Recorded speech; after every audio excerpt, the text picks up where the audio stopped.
우리가 있는 23장의 내용도 파국으로 치닫는 이 유다의 심판이 가까이 왔다 하는 사실을 계속 이야기합니다. 이 내용이 우리가 에스겔서 20장에서부터 24장까지 읽어가는 까지 그 부분이 계속 기록이 되고 있어요. 오늘 23장의 내용에서는 음료에 대한 비유를 통해서 북이스라엘 나라의 반역, 그리고 남유다의 반역, 북이스라엘이 심판을 받은 것처럼 남유다도 또한 그런 심판이 닥치게 되리라 하는 말씀을 이 비유를 통해서 이야기해 주고 있습니다.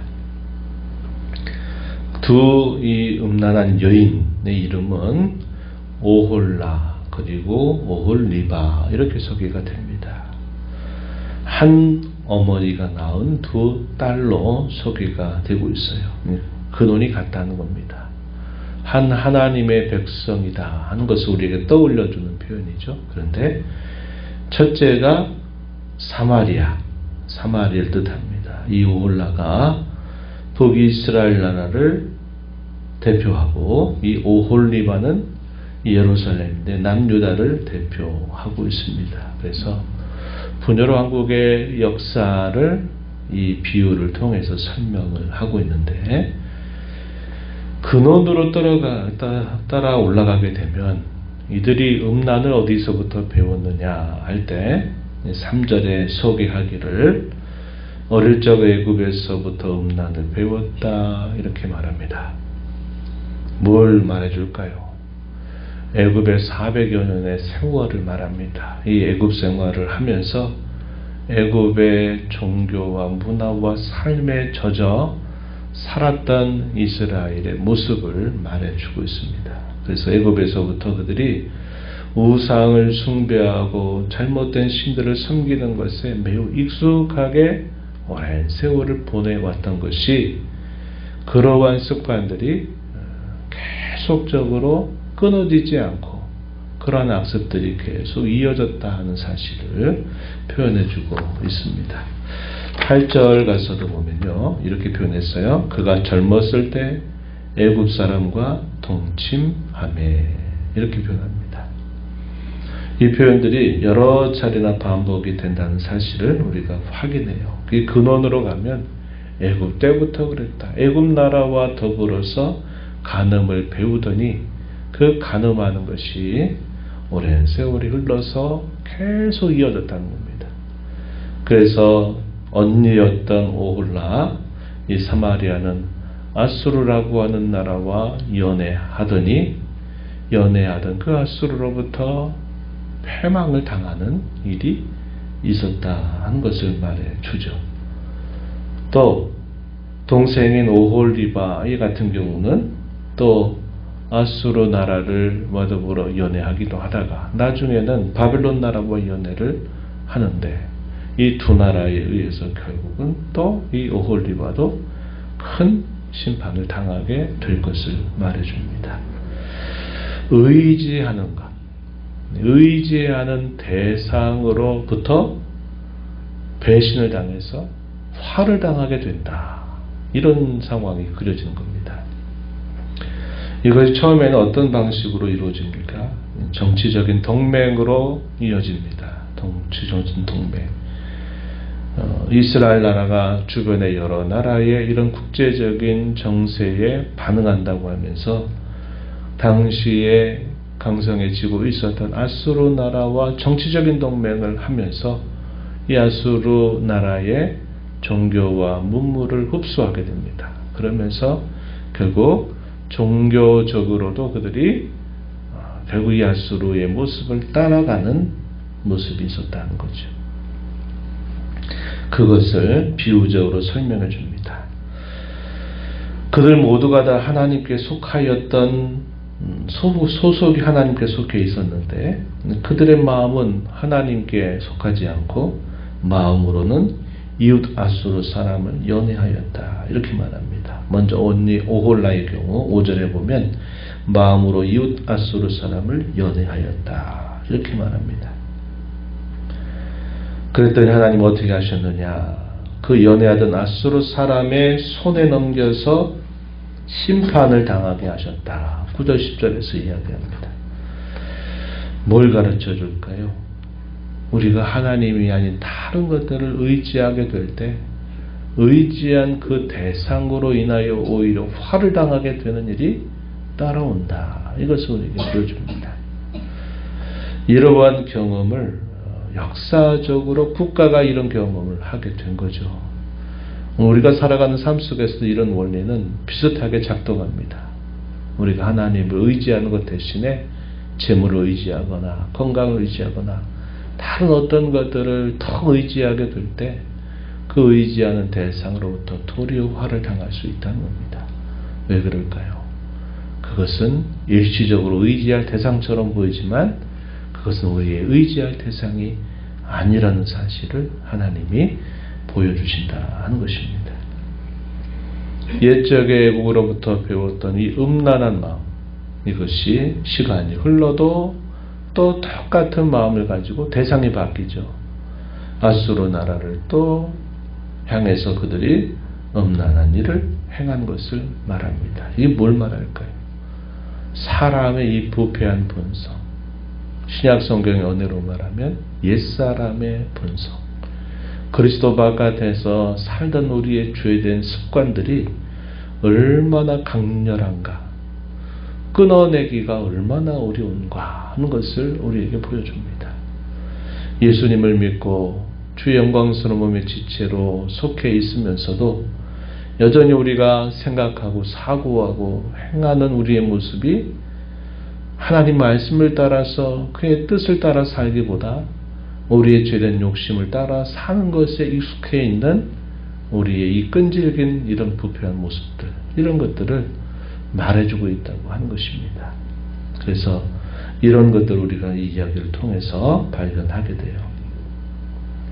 이렇게 해서 이미 유다 나라의 말기에 가게 되면 우리가 아는 바와 같이 북이스라엘 나라는 아수르 나라에 의해서 패망을 당하여 열국으로 흩어져 버렸어요. 그러면 남아있는 동생으로 비유된 오홀리바인 오홀리바는 어떻게 했느냐?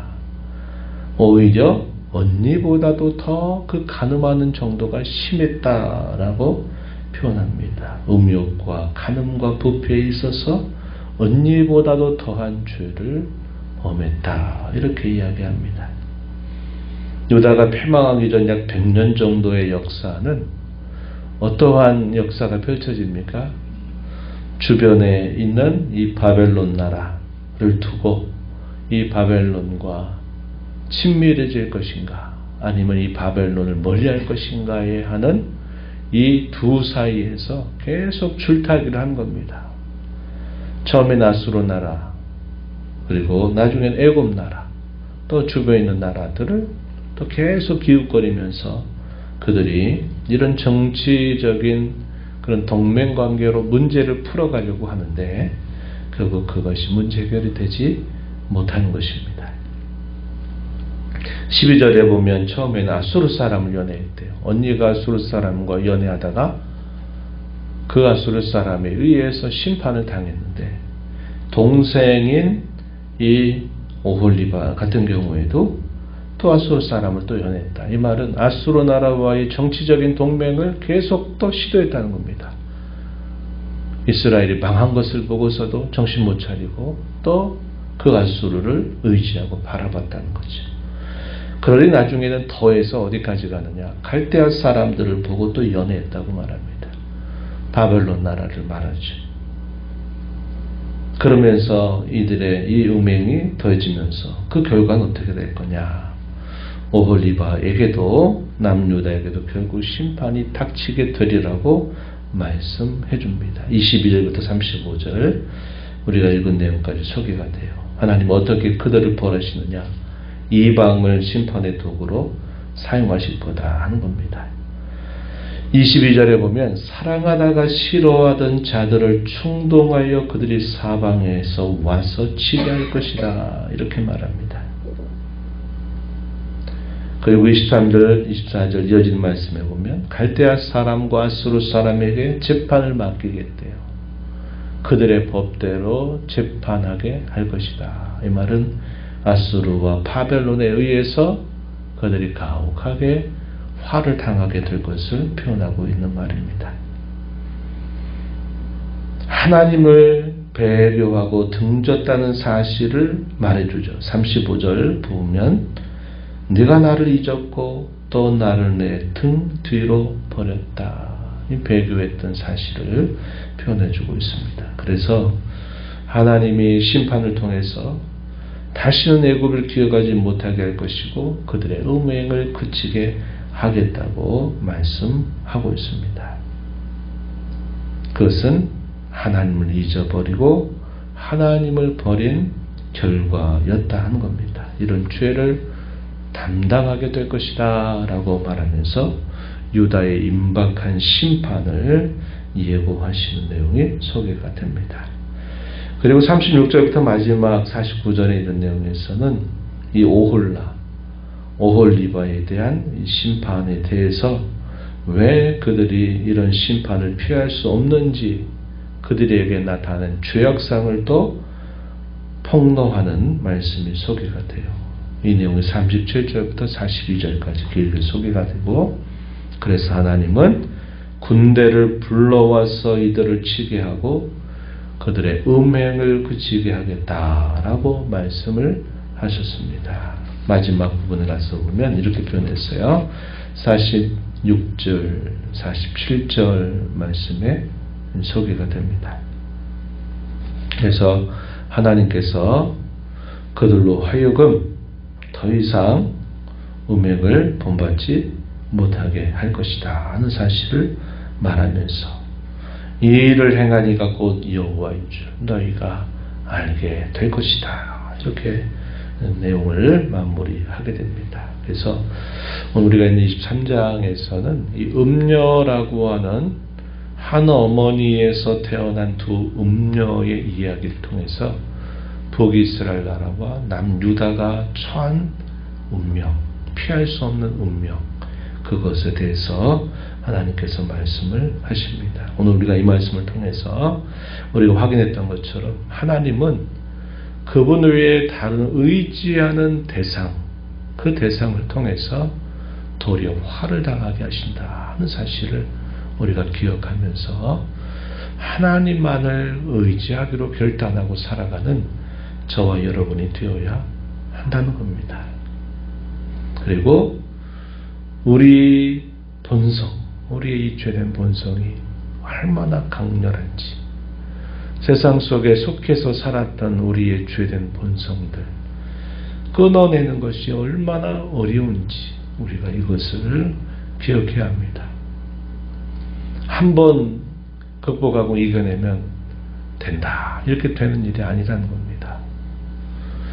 우리의 그 죄된 습관들은 우리가 이겨내고 있어도 또 어느새 모르게 우리 가까이 다가와 있다는 사실들을 우리가 늘 기억하고 늘 하나님 앞에 끼어있지 않고 근신하지 않게 되면 이 죄된 본성, 이 세상에 살던 습관들이 그대로 우리에게 나타나게 돼서 결국 우리의 발목을 잡게 된다고 하는 것을 우리가 늘 기억하며 살아야 되겠고, 하나님께서 그들을 하나님의 소유로 삼아 주셨음에도 불구하고 하나님 외에 다른 것들을 따르게 될 때 결국 이들이 다른 이방의 나라들에게 선한 영향력을 끼쳐서 제사장 나라가 돼서 열방이 주께로 돌아오게 하는 이 사명을 감당하지 못하고 도리어 악한 영향을 계속 받게 되면서 만국의 길로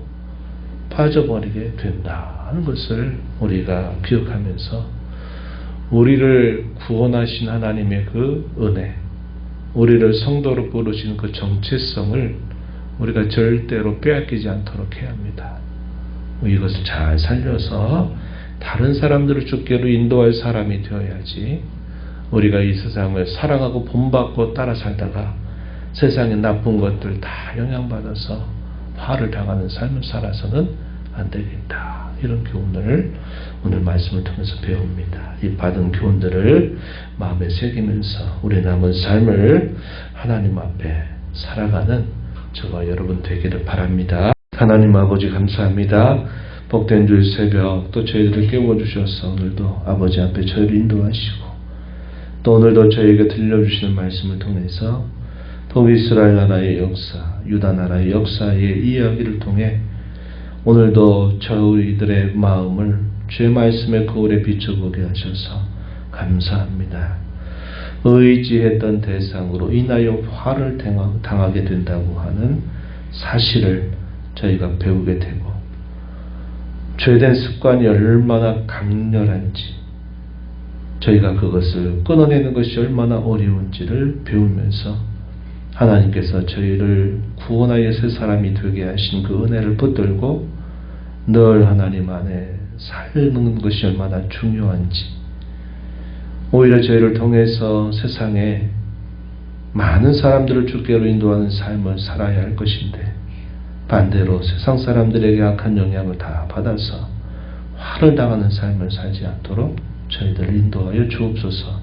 주 앞에 나와 기도한 모든 심령들의 간구를 응답해 주시기를 바라며 예수님의 이름으로 기도하옵나이다. 아멘.